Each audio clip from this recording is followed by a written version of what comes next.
Bueno, buenas tardes a todos.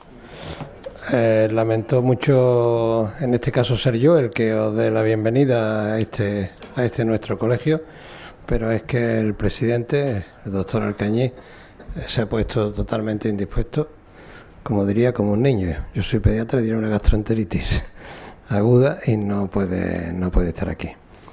Entonces, bueno, hemos venido a hablar un poco o mucho del entorno laboral. Yo creo que todo lo que sea puede hablar del futuro laboral que se va a hacer de aquí en adelante, después de esta época de crisis. Parece que todo se está moviendo, y si por fin llegamos a tener gobierno en breve, a lo mejor algunas cosas se van a poder consolidar.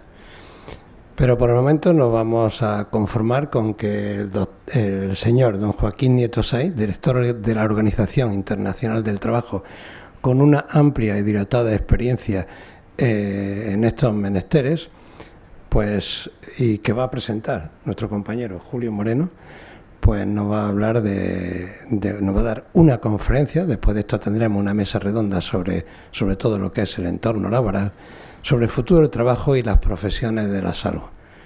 Yo creo que es un tema lo suficientemente interesante en general, y para nosotros, pues, todo lo que nos puede especificar y darnos aliento será bueno. Muchas gracias.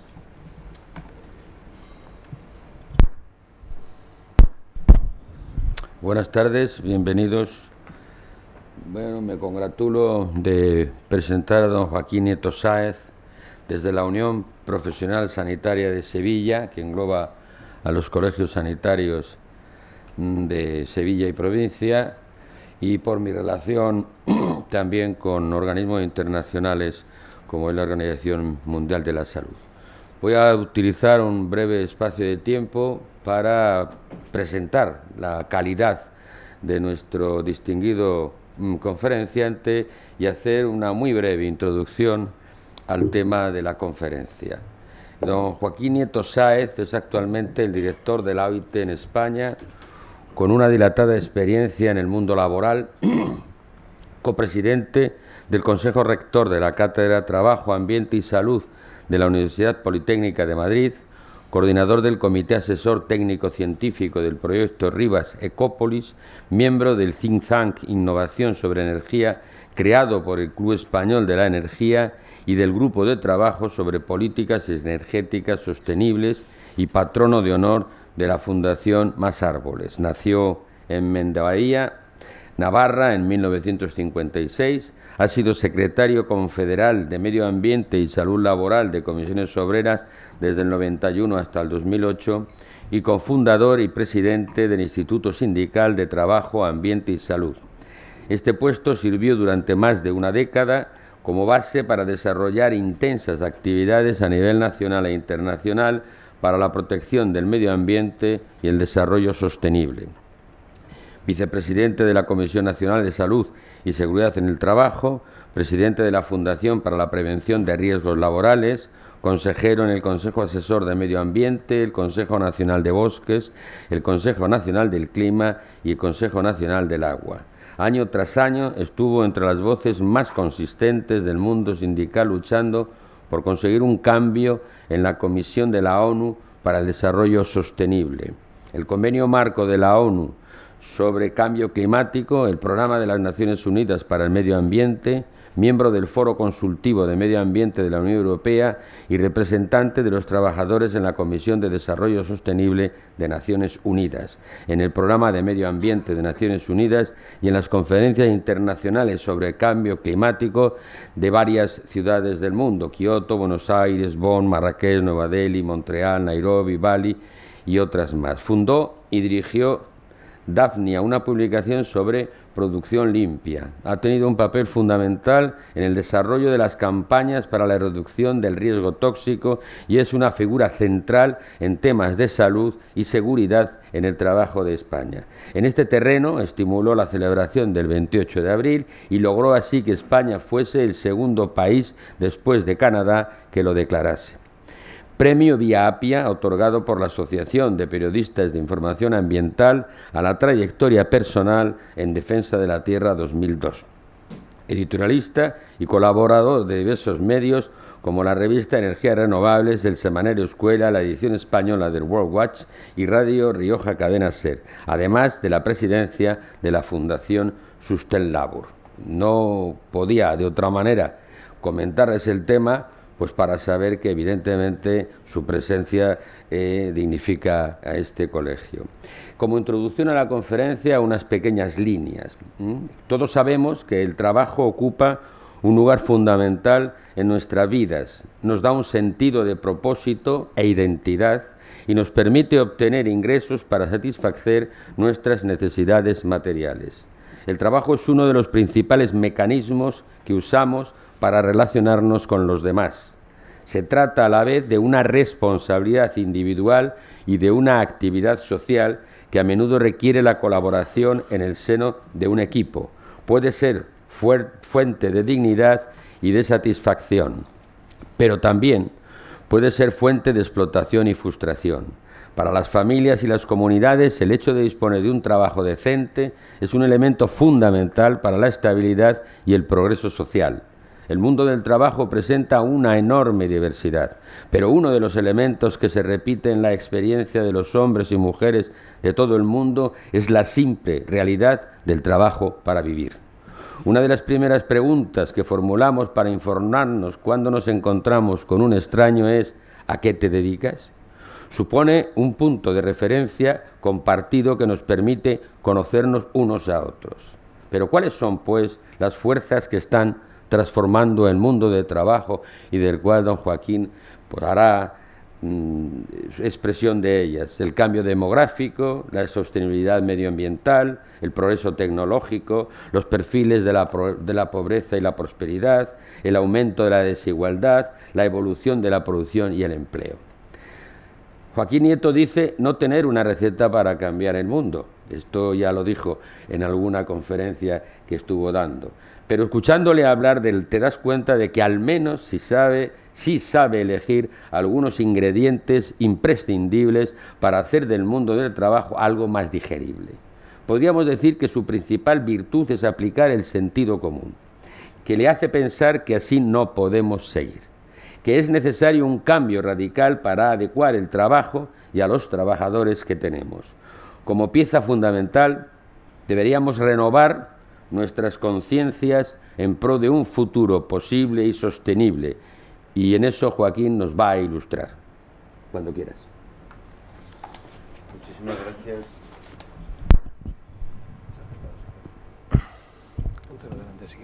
No, así está bien. Así está bien. Muchísimas gracias, Julio, por esta amable presentación. Me he sentido un poco abrumado casi por la cantidad de méritos que se me dan. Y bueno, de todos ellos yo destacaría pues que sí, que soy una persona que lleva desde muy joven involucrado con el mundo del trabajo y con los derechos de los trabajadores y de los profesionales, pero desde una perspectiva social amplia, que eso me llevó a acercarme a cuestiones como la sostenibilidad ambiental, porque no hay trabajos sostenibles en un planeta que no sea sostenible, y de ahí me ha llevado a ejercer responsabilidades sindicales y otras que he ejercido con mucha pasión y con muchísimo interés pues en defensa de la gente, y la salud ha estado siempre presente. Por eso me siento muy honrado de que el Real e Ilustre Colegio de Médicos de Sevilla me haya invitado a dar esta conferencia, y a su presidente, que hoy no nos puede acompañar, deseo que se recupere de su indisposición rápidamente, y a toda la directiva que ha sido muy amable conmigo al invitarme a esta conferencia sobre un asunto que es crucial. Lo decía Julio, el trabajo, el futuro del trabajo. ¿Qué va a ser del trabajo a lo largo del siglo XXI? La gente, no solo la gente nos ganamos la vida trabajando, sino que la sociedad necesita del trabajo ya no para progresar, para satisfacer las necesidades elementales, para conseguir una convivencia, para conseguir también la atención que necesitan las personas a lo largo de toda su vida, desde que nacen hasta que nos abandonan, en lo que ustedes pues tienen mucho que hacer y vienen haciendo mucho. Entonces, ¿qué va a ser del trabajo? Y a responder a esta pregunta de cómo se va a trabajar, cuánto se va a trabajar, de qué manera, en qué condiciones, en qué profesiones, todo esto a responder a esta pregunta vamos a dedicar desde la Organización Internacional del Trabajo los próximos 3 años. Merece la pena. La Organización Internacional del Trabajo es una organización de Naciones Unidas, es la agencia de Naciones Unidas responsable de los asuntos del trabajo, pero es una agencia de Naciones Unidas un tanto peculiar. No solo porque nacimos antes mismo que Naciones Unidas. Vamos a hacer el centenario en el año 19, porque nacimos en 1919, hace casi 100 años, después de la Primera Guerra Mundial, con el Tratado de Versalles y la Sociedad de Naciones, nació una organización como la nuestra, que pervivió después de la Segunda Guerra Mundial y inspiró en parte la formación de Naciones Unidas como una organización que tuviera más éxito que la primera Sociedad de Naciones, cuya existencia fue muy limitada y acabó en el desastre que supuso también la Segunda Guerra Mundial. Y lo único que pervivió de todo aquello fue la Organización Internacional del Trabajo. Así pues, nosotros tenemos 100 años de existencia prácticamente, y hemos decidido dedicar el centenario, dedicar las actividades de aquí al centenario, a 2019, a responder a esta pregunta, a responder qué va a ser del trabajo, cuál es el futuro del trabajo. Y es una pregunta que es necesaria para todos los profesionales, para los obreros manuales y para los profesionales de la salud, para los médicos y para todos los demás profesionales de la salud. Es importante responder a esa pregunta porque depende de cómo respondamos a esa pregunta y de cómo creemos las condiciones para responder a esa pregunta, que dependerá también nuestro futuro. Y esta pregunta la hemos querido hacer desde una perspectiva, no solo una perspectiva, dijéramos, sociológica o de estudio académico, aunque la perspectiva sociológica y el estudio académico es muy imprescindible para responderla, sino también desde una perspectiva del mandato que las Naciones Unidas y el conjunto de la comunidad internacional ha dado a nuestra organización, que es el mandato de la justicia social. Pues nuestra organización nació con una idea muy simple. Recordemos que hace 100 años estaba sucediendo en Europa aquella hecatombe que supuso la Primera Guerra Mundial, y después de aquella guerra absurda, todo el mundo se preguntaba, ¿pero cómo hemos llegado a esto? Y uno de los intentos de responder activamente fue que la idea de que no puede haber paz mundial duradera sin justicia social.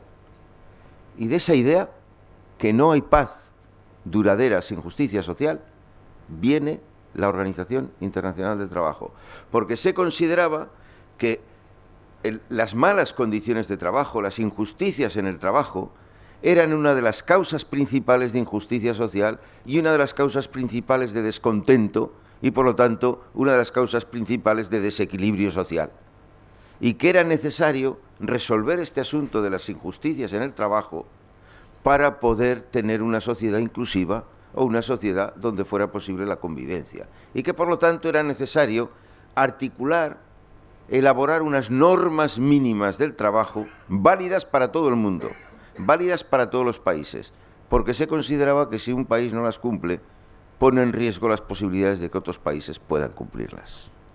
Y de ahí que se configura la OIT como una organización cuyo mandato es prácticamente un mandato de elaboración legislativa, es como si fuera un parlamento, que elabora leyes, normas internacionales del trabajo. Este es su mandato. Y hemos elaborado, más que ningún otro organismo de Naciones Unidas, 169 convenios. El último convenio fue el convenio sobre trabajo decente para trabajadoras y trabajadores domésticos. 202 recomendaciones, que son también una norma internacional del trabajo.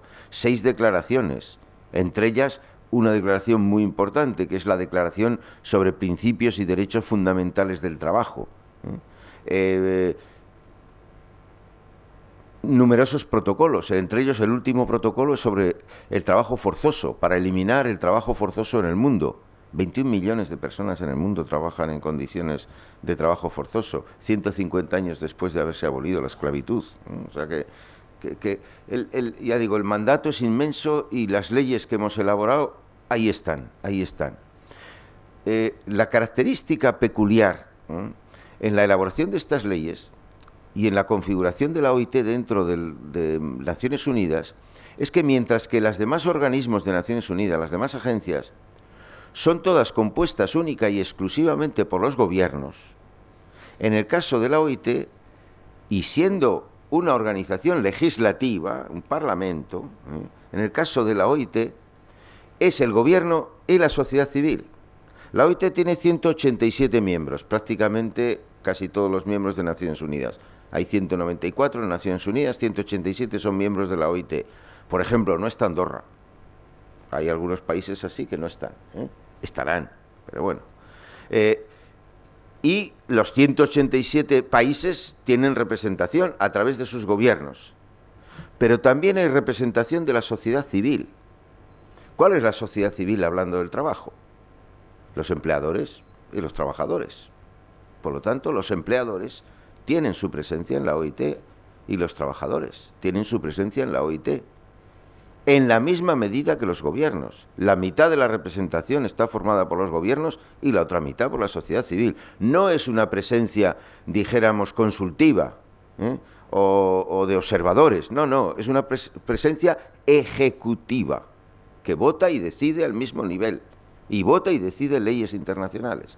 Obviamente, estas leyes internacionales del trabajo forman parte del acervo legal de los países y de la obligación de cumplimiento de los países en la medida en que los países ratifican los convenios y las normas correspondientes, porque hasta ahora los países no han hecho cesión de su soberanía legislativa. De forma que los convenios de la OIT los adoptan los gobiernos, como cualquier otro convenio internacional de Naciones Unidas, pero para que sean vinculantes para los países, los ratifica el legislativo. El Parlamento español ratifica los convenios y una vez ratificados, como la misma Constitución española reconoce, esos convenios internacionales forman parte del cuerpo jurídico del país, de las obligaciones del país, con rango incluso superior a las leyes elaboradas nacionalmente. Eso es así en todos los convenios, salvo en los que se refieren a los principios y derechos fundamentales del trabajo, que les he mencionado antes. Los principios y derechos fundamentales del trabajo afectan a 4 materias. Una es la abolición del trabajo forzoso. Otra es la eliminación del trabajo infantil. Otra es la no discriminación, ni en el acceso al empleo ni en el trabajo, por ninguna razón, ni de raza, ni de religión, ni de ideología, ni de género. Ninguna razón se admite como válida para discriminación en el trabajo. Eso es importante. Y la otra es la libertad sindical y de negociación colectiva. Es decir, la libertad que tienen los trabajadores y los profesionales de constituir sindicatos o de constituir asociaciones, como puede ser una asociación médica. Y lo mismo los empresarios, la libertad que tienen los empresarios de organizarse ellos mismos en asociaciones de empresarios libres, que a su vez son imprescindibles para que haya negociación colectiva, porque la negociación colectiva significa que hay una representación sindical y una representación empresarial que se ponen de acuerdo para regular las condiciones de horario, de salario, de esto, del otro, en fin, las condiciones que haya que regular en cada sector. Estos son los principios y derechos fundamentales del trabajo. Hay 8 convenios de la OIT que afectan a estos principios, que son de obligado cumplimiento para todos los países del mundo, o al menos para los 187 países que son miembros de la Organización Internacional del Trabajo.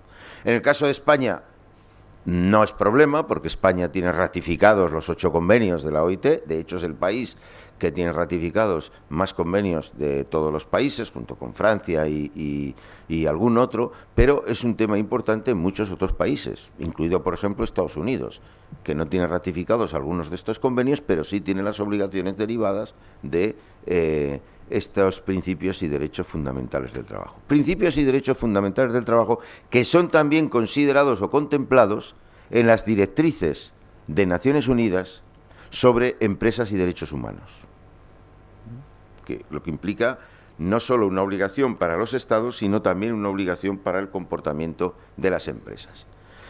Entonces, esta es la esencia de la organización de la cual les hablo. Y por lo tanto, lo que voy a hablar sobre el futuro del trabajo está hecho desde esta perspectiva.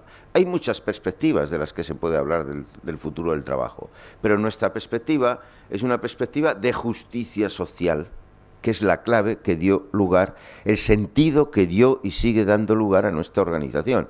Es decir, va a haber muchos cambios sobre el trabajo en el mundo, pero todos estos cambios tienen que derivar hacia que la sociedad se organice de manera que estos cambios se hagan con justicia y que las transiciones a estos cambios no mermen la justicia social y los derechos del trabajo, sino que los derechos del trabajo prevalezcan. Entonces, ¿de dónde vienen? ¿Cuáles son los motores o los vectores de estos cambios? Bueno, los vectores de estos cambios son los mismos vectores que cambian otras muchas cosas en la sociedad. Hay razones, como muy bien decía Julio, demográficas, hay razones tecnológicas, hay razones ambientales, hay razones de desigualdades que existen en la sociedad. Todos estos factores, unos y otros, que son diferentes y que están concatenados entre ellos, empujan hacia estos cambios. Y esto nos ha llevado a que una de las primeras conversaciones que hemos llamado para organizar este debate sobre el futuro del trabajo sea la de trabajo y sociedad. Porque el trabajo no está independiente de cómo se organiza la sociedad, sino que todos los cambios que hay en la sociedad afectan al trabajo. Y esa va a ser la primera conversación. Hay 3 más. O sea, hemos decidido organizar este debate en 4 conversaciones. La primera es trabajo y sociedad. La segunda es las nuevas formas de organización de la producción y, por lo tanto, del trabajo, que van a afectar a todo esto.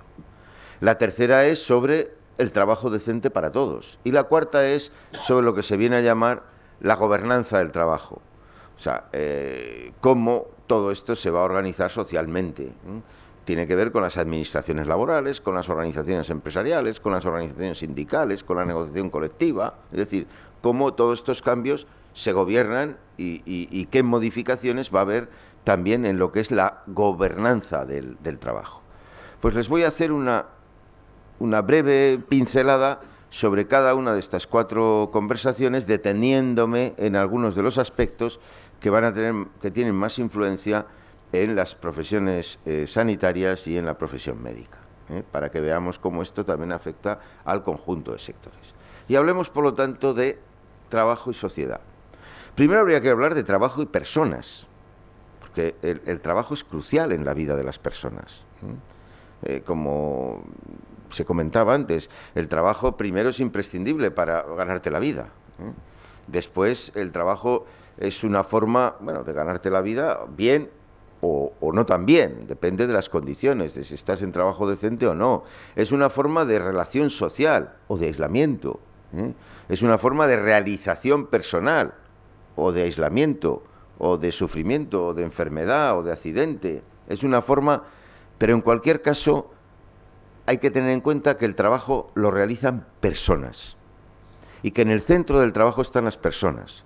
Últimamente la Iglesia, que está reflexionando bastante sobre estos asuntos, porque el Papa Francisco es un Papa que ha introducido o quiere introducir plenamente a la Iglesia en la sociedad y en todo lo que le ocupa, llama a este asunto de las relaciones de trabajo y sociedad la antropología del trabajo, que creo que es una visión bastante feliz y bastante bien armada, sobre de que no estamos hablando de cualquier cosa, de cualquier... no estamos hablando de técnica, no estamos hablando de mercancías, estamos hablando de personas que realizan trabajos.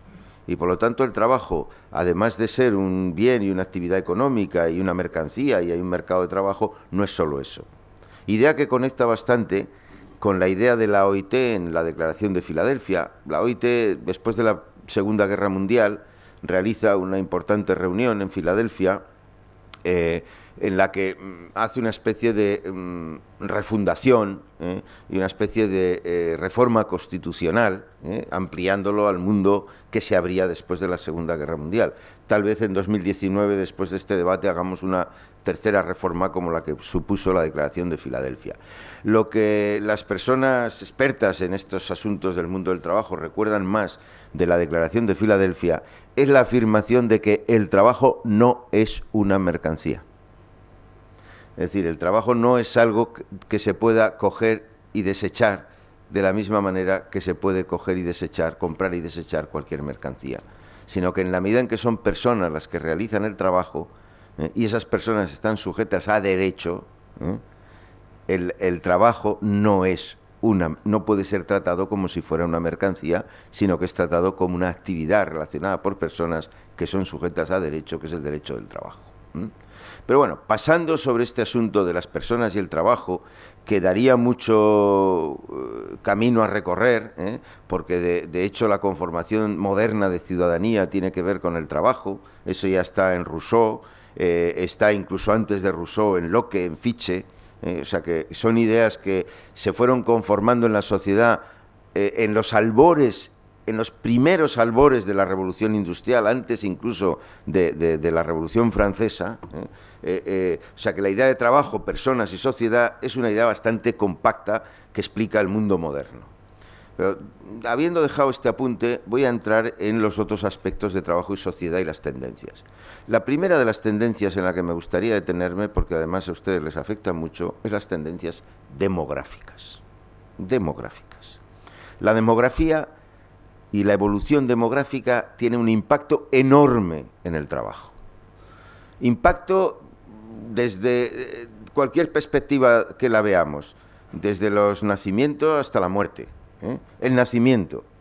A pesar de esta idea que había de que la explosión demográfica se había detenido, eso no es tan cierto. La explosión demográfica se había ralentizado, pero sigue habiendo un desarrollo demográfico bastante potente. Ya somos 7.600 millones de habitantes en el planeta. Y la idea que hay, las ideas sobre los trends, las tendencias demográficas, es que para el año 50, para mediados de siglo, ya serán 10.000 millones de habitantes en el planeta. Y gestionar 10.000 millones de habitantes en el planeta tiene una complejidad mayor que gestionar 7.000 millones. Para empezar, porque estos habitantes, el 50% vivirán en ciudades. Así que, el 70% vivirán en ciudades. Es decir, que 7.000 millones vivirán en ciudades a mediados de siglo. Ahora hay viviendo en ciudades 3.500. O sea que las grandes urbes van a doblar el número de personas en unas décadas. Entonces, estas tendencias demográficas, ¿qué implican sobre el empleo? Pues para empezar, que cada año entre 30 y 40 millones de personas jóvenes acceden al mercado de trabajo y van a buscar un empleo que no encuentran. El déficit de trabajo, de empleo juvenil en el mundo actualmente es de 71 millones de personas. Y hubo un retroceso en esto. Había 74 millones y en los últimos años, pues bueno, se ha conseguido que sea 71, pero las previsiones que hacemos es que va a volver a ser 74. Y lo que hay que crear es 30, 40 millones de empleos nuevos cada año. 500 millones de empleos para 2030. Entonces, si la sociedad no es capaz de crear esos empleos, el problema no va a ser menor. Esto que se habla de generación perdida, se habla, pero entonces sí va a haber una generación perdida. Y el día que haya cientos de millones de jóvenes desocupados, en mi pueblo se diría desoficiados, eso tiene efectos en la sociedad. Tiene efectos económicos, por supuesto, de pérdida de capital humano, porque esos jóvenes han sido formados y están ahí en plenas capacidades que no van a desarrollar. Pero tiene efectos también sociales. ¿Qué hacen cientos de millones de jóvenes desoficiados? Y efectos políticos. ¿Qué efecto político va a tener esa situación de cientos de millones de jóvenes desoficiados en situaciones de pobreza, porque la pobreza juvenil es superior a la media de la pobreza de la sociedad? ¿Qué consecuencias políticas va a tener todo eso? Pensemos en ello. Pero bueno, no solo desde la entrada al mercado de trabajo, también en la salida. Se habla mucho de cómo mantener las pensiones en las partes de la sociedad que tiene derecho a pensiones, porque en la sociedad mundial que vivimos hay que tener en cuenta que solo el 50% de los trabajadores tienen acceso a algún sistema de protección social, que el más común es el de las pensiones. Y el 80%, o sea, solo el 20% tiene acceso a un sistema completo de protección social en caso de enfermedad, en caso de desempleo, en caso de jubilación. Bueno, ¿cómo extender los sistemas de jubilación y de protección a la jubilación para las personas mayores, que cada vez son más? Porque afortunadamente nuestros mayores cada vez viven más tiempo. En las sociedades que no lo tienen, y cómo mantenerlos y mantener su nivel en las sociedades que lo tienen. Eso es otro reto que hay que abordar y que obligará a cambiar muchas cosas, a complementar los sistemas contributivos por otros sistemas, porque los sistemas contributivos, teniendo en cuenta los déficits de empleo que existen en el mundo, es difícil que puedan sostener el conjunto del sistema. Bueno, esto... Pero también plantea oportunidades. Y una de las grandes oportunidades es cómo atender las necesidades, entre otras cosas, las necesidades de una vida saludable de esas personas que cada vez viven más años. Y esto plantea un desafío a la sociedad enorme, enorme. No es solo hablar de las personas mayores y sus derechos, es actuar, poner los dispositivos para que la atención a las personas dependientes, e incluso más allá, la atención a las personas para que tengan, ya digo, una vida saludable dentro de sus condiciones y una atención sanitaria dentro de sus condiciones, se puede hacer. Y el desafío es enorme, pero la oportunidad también es enorme. Y ahí el sector sociosanitario, todos los profesionales de la salud, incluida, como no, la profesión médica, o dicho de otra manera, la profesión médica en la vanguardia, tiene un futuro por desarrollar muy importante. Contribuir a dar respuesta a esa demanda desde el punto de vista intelectual, desde el punto de vista del conocimiento y desde el punto de vista de su ejercicio profesional, es una realidad a la que hay que responder y a la que hay que responder ya. Es decir, que desde el punto de vista demográfico, ustedes están en el centro de las soluciones a algunos de los desafíos que este desarrollo demográfico nos está planteando. Y en el centro de las soluciones a las que cada país se tendrá que ir amoldando para hacer países más sostenibles, que es una realidad absolutamente perentoria. También tendrá que responder el futuro del trabajo a los desafíos tecnológicos. Desafíos tecnológicos como nunca antes ha conocido la humanidad. No solo las tecnologías de la información y la comunicación, que tienen tanto impacto, pues desde la economía financiera, por ejemplo. ¿Sería posible una economía financiera como la economía financiera que existe hoy sin estas tecnologías de la información y la comunicación que permiten hacer miles y miles y miles de operaciones financieras al segundo en todo el mundo? No. Pero a la vez, las consecuencias de esta financiarización de la economía no solo han sido de estimular la actividad financiera, han sido también de dar un predominio a la actividad financiera respecto al resto de la economía, lo que se llama la economía productiva, que no siempre ha tenido resultados positivos. Y la economía financiera ha sido destructiva de buena parte de una economía productiva que no tenía ninguna razón para verse comprometida como se ha visto comprometida. Y sectores enteros, el sector agroalimentario, por ejemplo, que había sido levantado muchas veces con empresas familiares, bueno, pues se ha visto absolutamente impactado por la influencia de la economía financiera. Vamos a dejarlo aquí. Es para ver cómo una tecnología influye sobre otros asuntos, pero va a influir también sobre las profesiones. No sé si habrán oído hablar de la uberización. Otros le llaman la economía colaborativa. Bueno, esto de que a través de la aplicación de Uber los taxistas tienen el futuro comprometido y hay nuevas formas de relación con gente que hace un ejercicio profesional que no está muy claro cómo está regulado ese ejercicio profesional, pero que acaba desplazando. Ustedes, las profesiones médicas y las profesiones relacionadas con la salud no están exentos del impacto que va a haber con la uberización, con aplicaciones para demandar servicios sanitarios que ahora mismo la sociedad no está dando y que puede dar. Y algunos de los efectos de la uberización serán negativos, pero otros serán positivos. Y tendrá que verse cómo se articulan las cosas para lo que los efectos positivos de atención a la sociedad y de atención a las personas, que es el fin último de la profesión, se mantengan, pero a cambio no haya los efectos negativos de destruir la propia profesión y los derechos de los profesionales, que podría darse. O sea que son desafíos que hay que mirarlos de frente porque están no a la vuelta de la esquina, no, ya han asomado, y hay que mirarlos. No hay que mirar para el otro lado de la esquina, ya han asomado y hay que verlos, y en todas las profesiones va a tener impacto. O sea que las tecnologías, por supuesto la robotización, se discute mucho qué va a pasar con la robotización. ¿Va a generar nuevos empleos? ¿Va a destruir empleos? No se sabe. En el pasado es verdad que la automatización de los procesos no tuvo un efecto de destrucción de empleo. El efecto que tuvo fue más bien de ampliación del empleo. Ahora mismo en el mundo hay 3.000 millones de trabajadores. Nunca en la historia de la humanidad ha habido 3.000 millones de trabajadores, y habrá más por el propio desarrollo demográfico. Aunque no se consiga resolver todas las demandas del mercado de trabajo, habrá más. Pero ¿cuántos va a desplazar la robotización? Que la robotización más las nuevas tecnologías, más las impresoras 3D, más la nanotecnología, más, en fin, la inteligencia artificial, todo eso configura un futuro que no conocemos exactamente los impactos. Pero sí debemos entender que va a tener impactos y que por lo tanto se trata de adaptarse a ellos.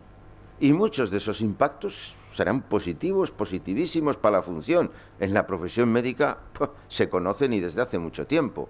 En cirugía se están aplicando desde hace mucho tiempo. Y en otras, en muchas de las actividades para diagnóstico precoz, en muchas, bueno, o sea, hay una parte que es de uso profesional que se va a expandir y otra parte que habrá que ver qué efectos va a tener. Esta es otra visión de cómo las tecnologías van a impactar, que hay que contemplar, de manera que, como decía en la uberización y en todo lo demás, retengamos todos los aspectos positivos y reordenemos las cosas para que no tenga efectos sociales adversos que no son deseables. Medio ambiente. Esto es otro impacto muy importante. Está claro que, tal como está organizado el mundo, tal como está organizada la producción y el consumo, esta sociedad no es viable. Así, dicho lisa y llanamente, no es posible seguir subsistiendo mucho tiempo, medio siglo, un siglo, vamos, para nada, con los actuales patrones de producción y consumo. ¿Por qué? Porque la humanidad consume ya mucho más de la capacidad de carga del planeta. Hay estudios que, bueno, lo analizan, no voy a entrar en la complejidad técnica de cómo se analiza esto, pero hay estudios que lo analizan, y cada año el consumo de los recursos que el propio planeta da y que renueva cada año, se consumen antes. Si al principio era en diciembre, luego pasó a noviembre y ya creo que estamos en junio. O sea, llegado el mes de junio, ya el conjunto de la humanidad ha consumido todo lo que tenía para consumir todo el año. Y dice, ¿y cómo eso puede ser y que sigamos haciéndolo? Sí, claro, se lo estamos robando a las generaciones futuras. Mucho rollo de todo lo hacemos por nuestros hijos. Mentira, mentira, mentira, mentira. Nuestros hijos y los hijos de nuestros hijos, y sobre todo los hijos de nuestros hijos, lo van a tener muy mal debido a ese consumo irracional y esa manera de producir irracional que hemos tenido en nuestras sociedades. Y cuando se estudien los libros de historia, si pueden estudiarlo, dirán que cómo éramos, que qué tipo de gente éramos, para quitarles lo que era suyo con tanto descaro como se lo estamos quitando. ¿Y qué es lo suyo? El agua, el aire, la tierra. O sea, el efecto que estamos produciendo en contaminación de suelos, en contaminación de agua, en ocupación de la atmósfera de los desechos. Es algo que no es sostenible. Uno de los casos más claros es el cambio climático. La ocupación en la atmósfera de emisiones de CO2 y otros gases de efecto invernadero va a producir, o está produciendo, ¿qué va a producir? Está produciendo un calentamiento global por el efecto que tienen esos gases, de atrapar el calor que viene del sol y no dejarlo salir en la misma medida, está produciendo un calentamiento que va a alterar los patrones climáticos. Y esa alteración de los patrones climáticos pues va a afectar a toda la sociedad. Con decir que en las cumbres internacionales del clima yo he participado en 14 de ellas, las primeras 14, en Copenhague era el único español que había participado en todas las cumbres del clima. Se habla de a ver si podemos detener el calentamiento del planeta en 1,5 grados centígrados. Incluso se habla de 2 grados, pero si fuera posible en 1,5. Ahora mismo, aunque cesaran las emisiones de gases de efecto invernadero, por la propia inercia, que no me da tiempo de explicar de cómo funcionan esos mecanismos, pero esos gases en la atmósfera duran mucho tiempo, duran cientos de años algunos, por la propia inercia no va a ser posible evitar un aumento de 3 grados centígrados. Habrán oído hablar de la última glaciación. Hace 12.000 años hubo el final de la última glaciación, más o menos 12.000, 14.000 años, y el final de esa glaciación pues dio lugar a la civilización moderna, ¿no? Dio lugar a las primeras sociedades agrarias del Neolítico, las primeras sociedades, que es la distribución del trabajo, y dio lugar a las sociedades modernas. ¿Por qué? Hombre, porque Europa, por ejemplo, en esa glaciación pues estaba cubierta por una capa de hielo pues de 100 o de algunos cientos de metros. Y entonces la última glaciación permitió una temperatura como la actual, sobre todo en las zonas templadas del planeta, y tanto en China como en Mesoamérica como en Oriente Medio, ahí se dio lugar a la agricultura y a la civilización moderna. Bueno, pues ¿saben ustedes la diferencia de temperatura que había en el momento en que Europa estaba en glaciación y el momento del final de la glaciación? 3 grados centígrados. O sea que a lo que estamos hablando es algo muy serio, que puede deshelar los casquetes polares. Y si se deshielan los casquetes polares, aparte de muchos efectos sobre el clima, la agricultura, las cosechas y todo eso, subirá el nivel del mar. 7, 11, 12 metros. El 70% de la población mundial vive en áreas litorales. O sea, en este mundo de 10.000 millones de personas al que vamos. Entonces, como eso se sabe, se están tomando y cada vez se tomarán más decisiones para cambiar los actuales patrones de producción y de consumo. Esto significa que sectores enteros de la economía desaparecerán y aparecerán otros sectores. Esto en el caso de la energía o el transporte es clarísimo. O sea, la energía no se puede seguir produciendo y consumiendo como ahora, clarísimo. Y el transporte lo mismo. Y la alimentación. El consumo de carne produce más gases de efecto invernadero que los coches. Si quieren, luego en el diálogo entramos a ver por qué y de dónde viene esto. Pero todo eso tendrá que cambiar. Y sectores enteros de la economía se van a desplomar, como se desplomó la construcción en la crisis de la burbuja inmobiliaria en España. Y ese desplome tendrá consecuencias enormes, salvo que se consiga hacer una transición justa, adecuada, entre aquellos sectores que perecen, los sectores nuevos, como las energías renovables, las nuevas formas de transporte, nuevas formas alimentarias, todo ello mucho más responsable desde el punto de vista ambiental, que generarán nuevos empleos. El problema es que incluso van a generar más empleos. El problema es que los empleos que van a generar no van a estar ni en el mismo sitio, ni en el mismo momento que los empleos que se van a perder.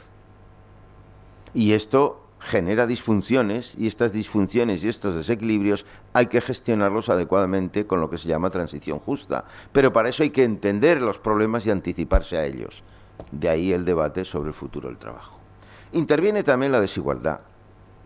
Estamos en un mundo en el que se vive mejor que nunca. Si miramos históricamente, las condiciones de habitabilidad pues son mejores, y el hecho mismo que comentaba antes de que nuestros mayores vivan cada vez más, pues es algo que tiene que ver con esos avances. Pero a la vez estamos en un mundo más desigual que nunca y cada vez más desigual. Hay muchas maneras de medirlo, pero desde luego nunca la concentración de la riqueza ha estado en tan pocas manos, y la extensión de la pobreza ha afectado a tantos cientos y miles de millones de personas. Y esto tiene consecuencias. Tiene consecuencias también en el trabajo. Tiene consecuencias, por ejemplo, en los movimientos migratorios. En los años 60 había 75 millones de personas migrantes en el mundo. A principios de siglo eran 175 millones de personas.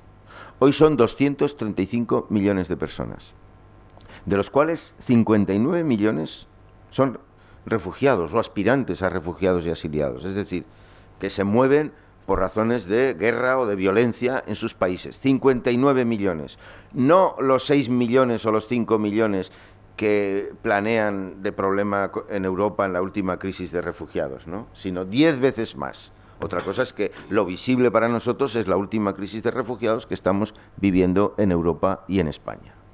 Bueno, estos movimientos migratorios son imparables, literalmente imparables. La principal factor, el principal flujo es el flujo de la pobreza hacia la riqueza.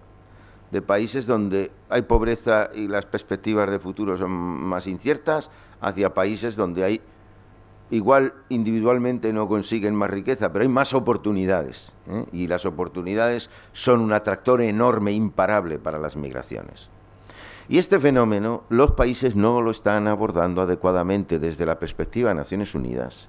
Estamos muy preocupados por este asunto. Por cierto, el nuevo secretario general de Naciones Unidas, nuestro copaisano Antonio Guterres, es una persona que entiende muy bien y comprende muy bien todos estos fenómenos de migraciones, y hace falta que al frente de Naciones Unidas tengamos a alguien que contemple y comprenda bien, debido a sus años que ha estado al frente de ACNUR, como alto comisionado de Naciones Unidas para los refugiados. Conoce muy bien esta dinámica, las dinámicas migratorias y las dinámicas de refugiados, que a veces se solapan y que a veces es difícil diferenciarlas, pero que están ahí y van a crecer, no van a disminuir. Por la razón esta, las desigualdades. El foro de Davos, en Davos cada año se reúne la élite de la economía y de la empresa a nivel mundial.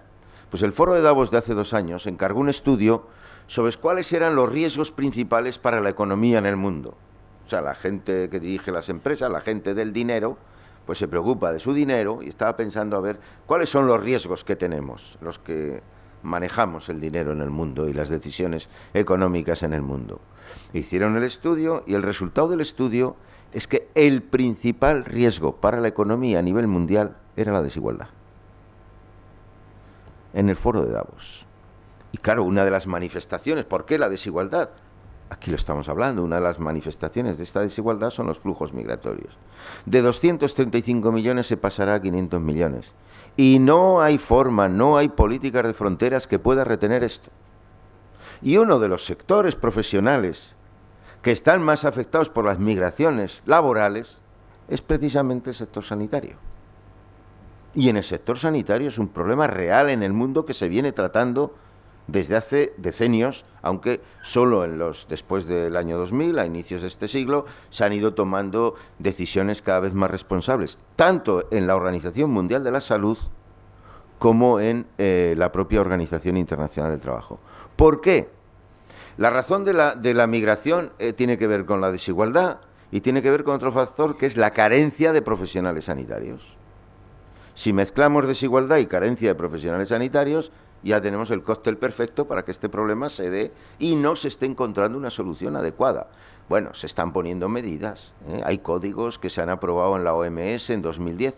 Por cierto, yo tuve la ocasión, participé en la Asamblea General de la Organización Mundial de la Salud en 2010, el año que adoptó ese código, aunque el tema por el que yo iba no era el de migraciones de profesionales sanitarios, sino más bien el de en prevención de riesgos laborales. Pero se adoptó un código. En la OIT también se han adoptado medidas en esa dirección. Porque en la OIT hemos calculado que existe el déficit de profesionales sanitarios en el mundo es de 18 millones de personas. 18 millones de profesionales, no todos médicos, el conjunto de profesionales. Pero pongamos el ratio que pongamos de médicos, que es muy variado según países, también afecta mucho a la profesión médica. ¿Y cuál es el problema? El problema primero es que hay que resolver ese déficit, dando la formación adecuada. El problema también es que los países que tienen más déficit tienen dificultades para resolverlo porque cuando forman a profesionales, con lo que cuesta formar a profesionales, se les van a otros países porque la oferta de empleo que les hacen es más atractiva, mejor o aparente más atractiva y mejor que de todo hay.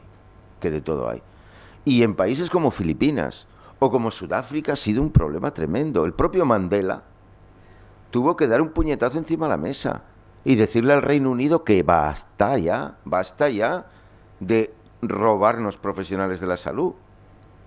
Pero a la vez, los profesionales de la salud individualmente tienen derecho a tener su vida y su proyección de vida y trabajar en el lugar del mundo donde consideren más oportuno.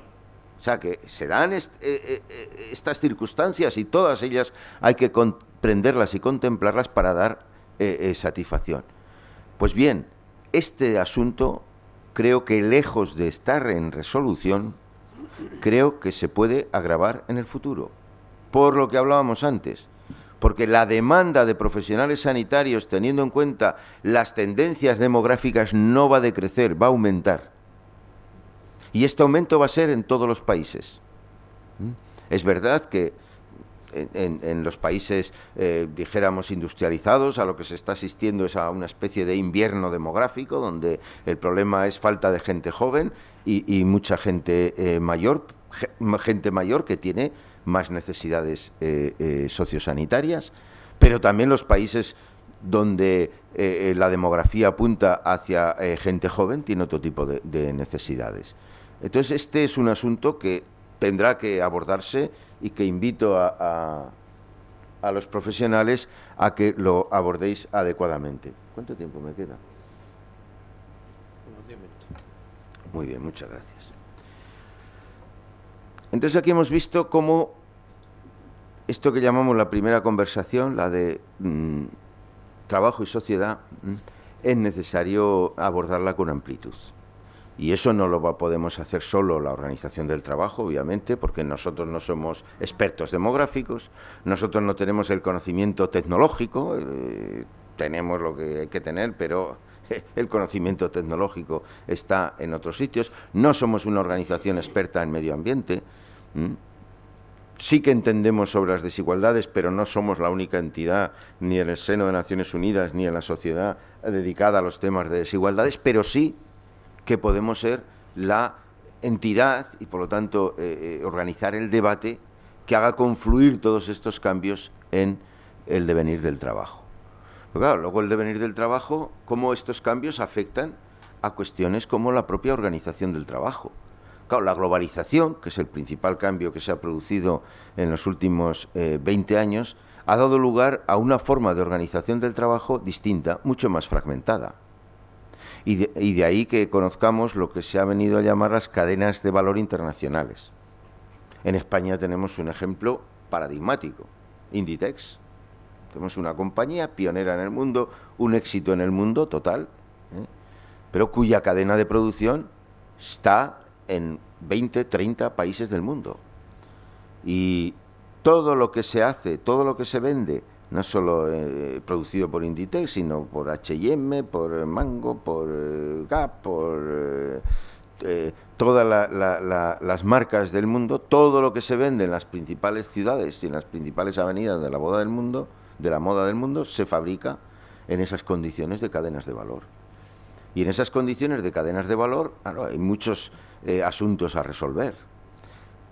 Hace 3 años, 2 años y medio, 3 años y medio, se produjo el principal accidente laboral de la historia. En Rana Plaza, en Dhaka, en Bangladesh, se hundió un edificio. Y 170 trabajadores, trabajadoras, la mayoría trabajadoras, chiquillas de 20 años, perdieron la vida en ese accidente. Y 4.000 heridos. Y ahí estaban casi todas las marcas del mundo trabajando. Y cuando perdieron la vida porque estaban trabajando en un edificio que ya se sabía que se podía caer.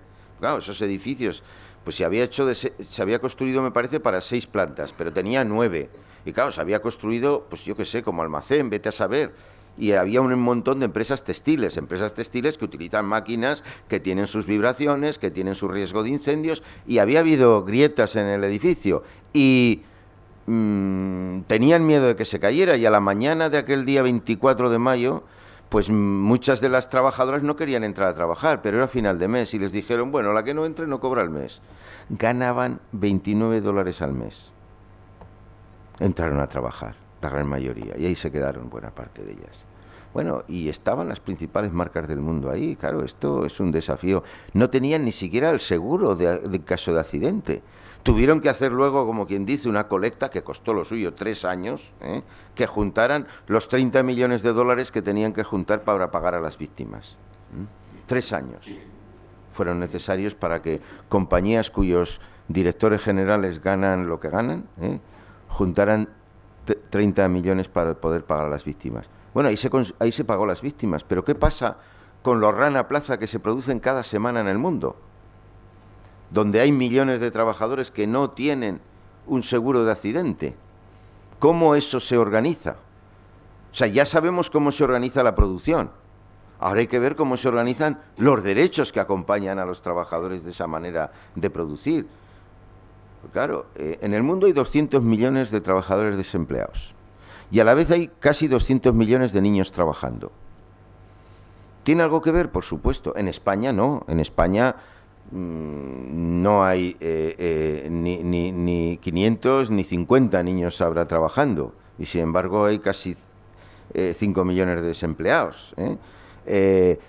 Bueno, igual no están sustituidos en España, pero ¿cuántas de las actividades del textil, del calzado y otras que se hacían antes, ahora se hacen en países donde están trabajando niños? O sea, esto hay que mirarlo de frente también y hay que responder. Nueva forma de organización de la producción, he comentado antes, la uberización, que va a afectar a los profesionales sanitarios. Y tiene que ver con los cambios tecnológicos. Tercera conversación, trabajo decente para todos. La perspectiva es cómo se consigue que a pesar de todo esto, o aprovechando las oportunidades que todo esto plantea, se extienda el trabajo decente para todos. ¿Qué es esto de trabajo decente, por cierto? Porque se habla mucho, la OIT hablamos de trabajo decente y a veces no lo definimos. Trabajo decente es muy sencillo, trabajo con derechos, con un contrato, sin discriminación, en condiciones saludables, salud y seguridad en el trabajo, con una remuneración suficiente para poder vivir dignamente y con protección social. Que la protección social no es otra cosa que si la gente se gana la vida trabajando, ¿qué pasa cuando no puede trabajar? Porque es demasiado pequeña, es demasiado mayor, o está en enfermedad, o está en situación de maternidad, o está en desempleo. Entonces la sociedad tiene que proveer, esa es la base del contrato social del que ya hablaba Rousseau antes mismo de la Revolución Industrial. Bueno, pues ese es el trabajo decente. En el mundo hay un gran déficit de trabajo decente.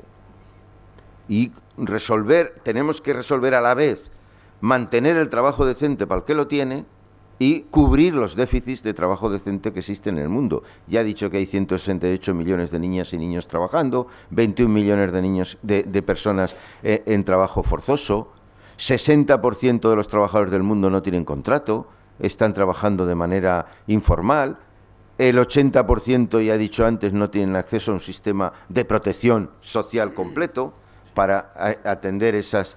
Entonces, y finalmente, ¿cómo nos vamos a organizar? ¿Qué cambios va a haber en las administraciones laborales, en las organizaciones de los trabajadores, las organizaciones sindicales, en las organizaciones de los empleadores? Por ejemplo, en organizaciones de empleadores. En Rana Plaza no había una organización de empleadores que pudiera hacer frente como empleadores, representando a los empleadores a esa situación. Tuvieron que hacerse acuerdos con empresas concretas, porque no existe una asociación de empleadores del textil a nivel mundial que pueda hacer frente a eso. y sin embargo esa realidad está ahí. En fin, como la negociación colectiva, ya no basta con la negociación colectiva local, tendrá que haber procesos de negociación colectiva global para resolver esos temas, por ejemplo, el aseguramiento en caso de accidente o enfermedad laboral, como derecho elemental que en España existe en la mutualización de los riesgos desde primeros del siglo pasado. En 1902 se crearon las primeras mutuas. O sea, todo esto también hay que abordarlo. Cómo estos cambios en la organización del trabajo afectan también a los cambios en las organizaciones, tanto de la administración pública, las administraciones laborales, como empresariales, como de los trabajadores y de los profesionales, que tendrán que modernizarse y tendrán que abrirse a todos estos cambios para aportar respuestas. Porque la única respuesta posible para que haya justicia social y para que todos estos cambios se hagan con inclusividad es la que viene del diálogo social. Y necesitamos organizaciones en condiciones, tanto por parte de los gobiernos como por parte de los empresarios y de las organizaciones de trabajadores, en condiciones de llevar un diálogo social efectivo que haga que estos cambios sean para bien y que el futuro del trabajo sea un futuro prometedor para todas y para todos. Muchas gracias.